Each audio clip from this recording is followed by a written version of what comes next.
today we're going to be reacting to Zero, the Untold Story of Timothy. Now, this video is 13 minutes long, so I suggest you get your popcorn and whatever you want to drink while watching this. So, this is going to be quite a long video, just saying that. And without further ado, let's get into the video.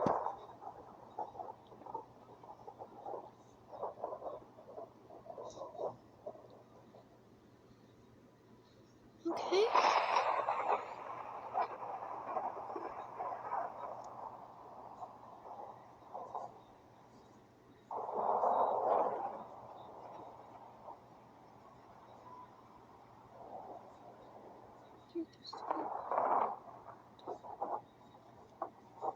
Okay.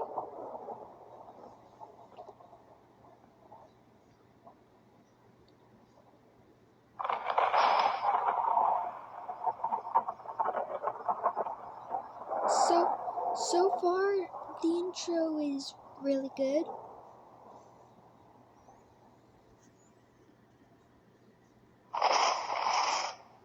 The island of Sodor is a really amazing place. It's an island where steam engines are still kept in service, despite the abolishment of steam on the mainland. The stories of the engines were made popular by the Reverend Wilbert Awdry, who wrote them in books, and later on by Britt Allcroft, who put the railway series on television. Correct. But there are still some stories that Awdry never published and were never released on television. This is one of those stories. It was a warm summer night on Sodor. Wait a minute. Edward was... Wait. I feel like I've seen the model series of this image. Like, I saw an image of this exact image, but it isn't like it was in the actual it was in the actual model series.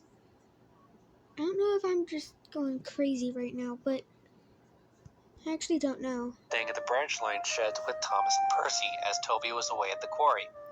It was late at night, but the three engines were still feeling a little restless. "What we need is a story," Edward said. "I've got one," Percy said excitedly. "It's about the ghost train I told Thomas and Toby about." Thomas sniffed at the idea. "Not that old fictional story again," he huffed. "Hearing it once was bad enough." Percy was indignant. "You just don't like it because after I told you, I spooked you with the cart of lime and you thought I was a ghost," the small green engine retorted. Thomas went red in the face. He didn't like being reminded about being frightened. Edward was curious about the tale. "Please tell me about it, Percy. I never heard it," he said. Okay. As Percy told Edward the story, Edward began to look uncomfortable. As Percy's story came to a close, Edward said, "That was no fictional story. That really happened." Okay. Percy looked at Edward with surprise, while Thomas looked at the old engine with suspicion. "Oh, really?" he said. "Yes," Edward puffed. "It happened a long time ago, around the time Skarloey came to Sodor." "I don't believe you, Edward," Thomas sniffed, feeding into that make-believe story. Percy quickly cut in. "What happened, Edward? Please tell us." "Well," Edward sighed, Okay. "our story begins in 1910. And this is the story Wait, Edward told. 1910? I think they were built in 1910. Well, I think Timothy was built in 1910, and the actual incident happened in 1914. It's his own story. It's his way, so yeah. During the early 20th century, the Northwestern Railway was made up of smaller private railways and branch lines. The Knapford, Tidmouth, and Marin was one such branch line. During the run of this branch line, it was kept separate from the big S&M railway by a large chasm where the viaduct now spans between Marin and Kronk. The line continued on for a while after Marin, to allow engines to run their trains out of the way and to shunt their cars out of the way when not in use. The rails ran all the way to the chasm and ended at a set of buffers. It was run by 3 engines. One of them was named Timothy. From what the other engines told me about him, He was an old but kind engine who was painted dark gray I with the feel- number 0 on his side pegs. Yeah, I actually saw a video before I actually reacted to this one. He made a video describing about how he made this model from scratch, and if I can find the video again, I'll probably link it in the description. He was a hard worker, though he could be prone to losing his temper if something didn't go right or upset him personally.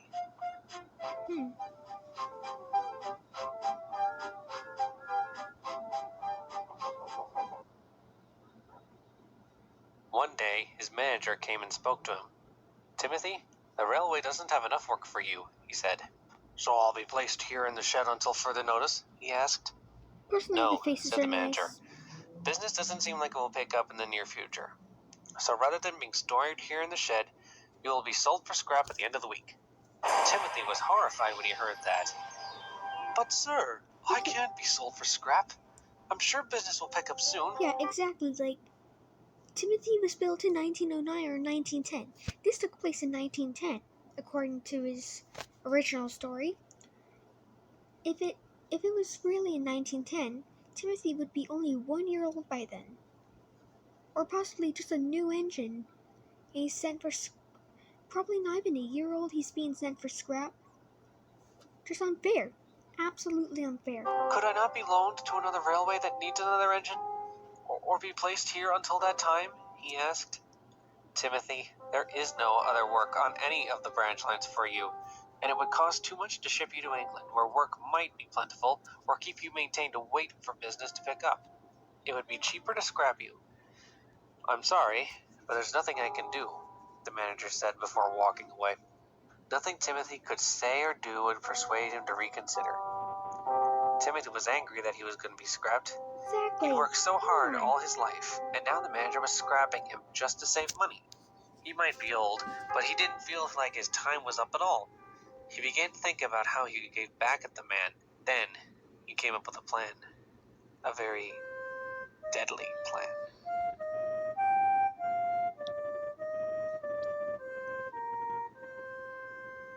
I already know how it's gonna go.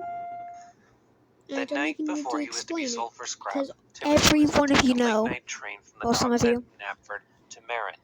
Before he left, he spoke to the other engines, who were not pleased to hear about his Also, sorry for pausing so much, but I'll also link the original video in the description. And also, yes, it's called Zero the Untold Story of Timothy. That's the title, and it's made by 22 Tesla. Yeah. unfortunate fate. But Timothy was oddly calm about the whole ordeal. "It's okay," he said. "Every engine's time comes, and unfortunately it's my time now. After this run, I shall go on and head to the scrap yards, where I shall accept my fate." And with that, he left for the docks, much to the confusion of the other engines. He arrived at the docks right on time. He coupled up to the coaches and simmered while the passengers got on board. Once the last door closed and the guard waved his green flag, the driver called out, "All steam ahead, Timothy." "Sure thing," Timothy called back, and they set off down the line. Timothy was enjoying himself. The coaches ran smoothly and clattered quietly behind as he puffed along the quiet countryside. As Timothy approached Wellsworth, the driver began to put on his brakes. But instead of coasting to a stop, Timothy kept going. Wait. When Timothy arrived at the docks, I saw with my own eyes. There's only 2 coaches there. Now there's 3. Is something going on? Okay, that's just one goof counter. His driver called out, "Timothy, what are you doing?" Timothy didn't reply and concentrated on his plan. He began to go faster and faster. He was going so fast he charged up Gordon's Hill without slowing down. Okay, The coaches rattled and shook as he raced on. If a train doesn't even slow down on Gordon's Hill, that's like I don't know. That's like almost 100 miles per hour or something. The guard applied the brakes, but Timothy kept going. As Marin came into view, the driver and fireman knew what lay ahead. The driver called out one last time, Yep. "Timothy, don't! You'll kill us all!" But Timothy still didn't relent. The driver and fireman tried all they could to let off steam, but nothing worked. As they neared the chasm, Timothy's safety valve opened, letting off a loud shriek before it was drowned out by the sound of the crash and the cries of the passengers as Timothy and his train plunged into the ravine. The driver and fireman were killed instantly, along with 16 passengers. Timothy was also killed upon impact, leaving no answers as to what really happened. The accident was blamed on aging equipment.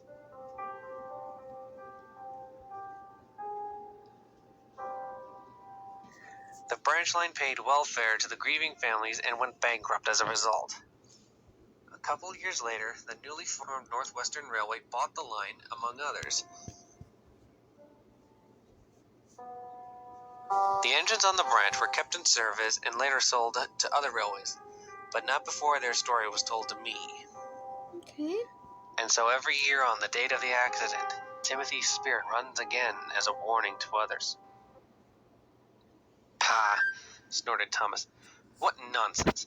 There are no such things as ghosts, and such a story is just vulgar." Edward looked at Thomas levelly.